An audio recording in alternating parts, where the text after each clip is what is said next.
la série numéro 2 sur le simplicisme. Comprendre et connaître l'islam. Épisode 5. Le prophète Mohammed, paix et salut sur lui. Avant d'aborder la vie du prophète Mohammed, paix et salut sur lui, il est intéressant de rappeler qu'un penseur occidental, l'historien américain Michael Hart, l'a classé comme la première personnalité la plus influente de l'histoire de l'humanité.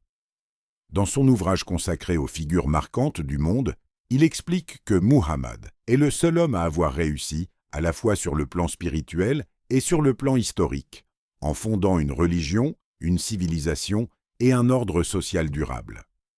Ce regard extérieur, issu d'un historien non musulman, souligne l'ampleur de son impact. Mais pour les croyants, cette influence ne s'explique pas seulement par les circonstances historiques, elle trouve son origine dans la mission divine qui lui fut confiée. Muhammad naquit à la Mecque vers l'an 570.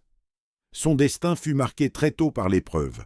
Il perdit son père avant même sa naissance, puis sa mère durant son enfance. Devenu orphelin, il fut recueilli par son grand-père Abd al-Muttalib, puis par son oncle Abu Talib. Ainsi, dès le début de sa vie, il connut la fragilité humaine, l'absence et la dépendance à la protection divine. Le Coran lui-même rappelle cette réalité. Ne t'a-t-il pas trouvé orphelin? Alors, il t'a accueilli. Ne t'a-t-il pas trouvé égaré? Alors, il t'a guidé. Ne t'a-t-il pas trouvé pauvre? Alors il t'a enrichi. Sourate 93, versets 6 à 8. Muhammad grandit sans instruction formelle. Il ne savait ni lire ni écrire. Cet illettrisme, loin d'être un manque, deviendra un signe majeur de l'authenticité de sa mission. Le Coran souligne cette réalité. Tu ne récitais aucun livre avant celui-ci, et tu n'en écrivais aucun de ta main. Sourate 29, verset 48. Dans sa jeunesse, il œuvra dans le commerce au service de Khadija, femme noble et respectée de la Mecque. Sa droiture et sa loyauté établirent entre eux une relation de confiance, et leur mariage se construisit sur le respect, la sérénité et l'harmonie. Muhammad était connu parmi les siens comme Al-Amin, l'homme digne de confiance. Il ne mentait jamais, respectait sa parole et faisait preuve d'une grande noblesse morale. Même ses adversaires reconnaissaient son intégrité. Sa vie était un témoignage vivant de la sincérité. Le Coran décrit son caractère en ces termes. « Et tu es certes d'une moralité éminente. » Sourate 68, verset 4. À l'approche de ses 40 ans, il ressentit un besoin profond de méditation et de solitude. Il se retirait régulièrement dans la grotte de Hira, sur les hauteurs de la Mecque. C'est dans cette grotte que la révélation divine lui parvint pour la première fois. L'ange Gabriel lui transmit l'ordre « Lis, au nom de ton Seigneur qui a créé ». Sourate 96, verset 1. Ainsi commença la mission prophétique. Muhammad ne se présenta jamais comme l'auteur du message, mais comme son transmetteur. Le Coran le définit clairement. Muhammad n'est qu'un messager. Des messagers sont passés avant lui. Sourate 3, verset 144. Sa mission était simple et verset 144. Sa mission était simple et immense.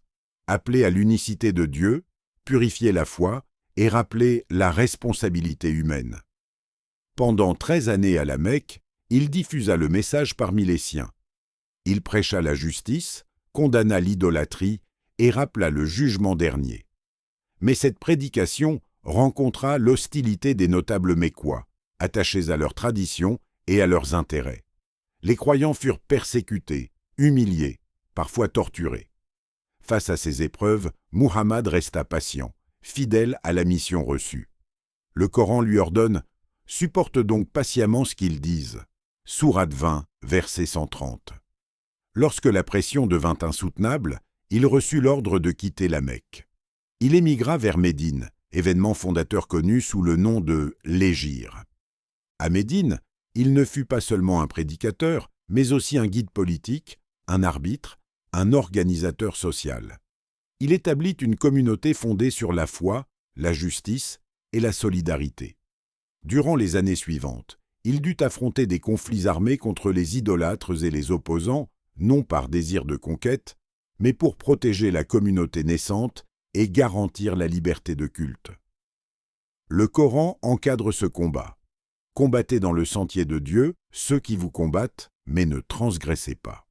Sourate 2, verset 190.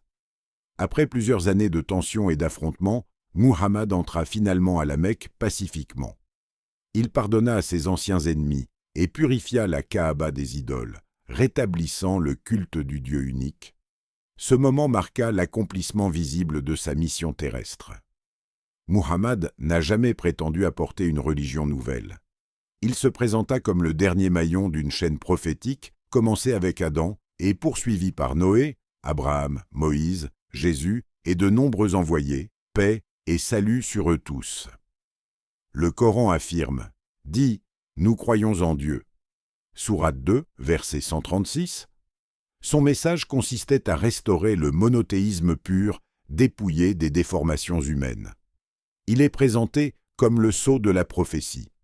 Sa mission s'adressait à toute l'humanité. Nous ne t'avons envoyé que comme miséricorde pour les mondes. Sourate 21, verset 107. En seulement 23 années de révélation, Muhammad transforma une société tribale divisée en une communauté unie par la foi, la justice et la responsabilité morale. Une telle transformation ne peut s'expliquer par la seule volonté humaine. Pour les croyants, elle témoigne de l'assistance divine. Le Coran rappelle « Ce n'est pas toi qui les guides, mais Dieu guide qui il veut ». Sourate 28, verset 56. Muhammad n'était pas un conquérant solitaire. Il était un serviteur soutenu par Dieu. Le Coran, révélé sur 23 ans, demeure aujourd'hui conservé dans sa forme originelle. Il est récité, mémorisé et transmis depuis plus de 15 siècles. C'est nous qui avons fait descendre le rappel. Sourate 15, verset 9. Le prophète Muhammad vécut et mourut dans la simplicité et la modestie, sans laisser de biens matériels derrière lui, rappelant que la vie terrestre n'est pas destinée à l'accumulation, mais à l'adoration de Dieu et à la préparation du retour vers lui. Son tombeau se trouve aujourd'hui encore à Médine, connu et visité. Pour les croyants, cette permanence constitue un signe de la mission qu'il reçut. Ainsi, demeure-t-il, pour les croyants, le dernier prophète envoyé à l'humanité, et le Coran reste le témoignage vivant et durable de cette mission.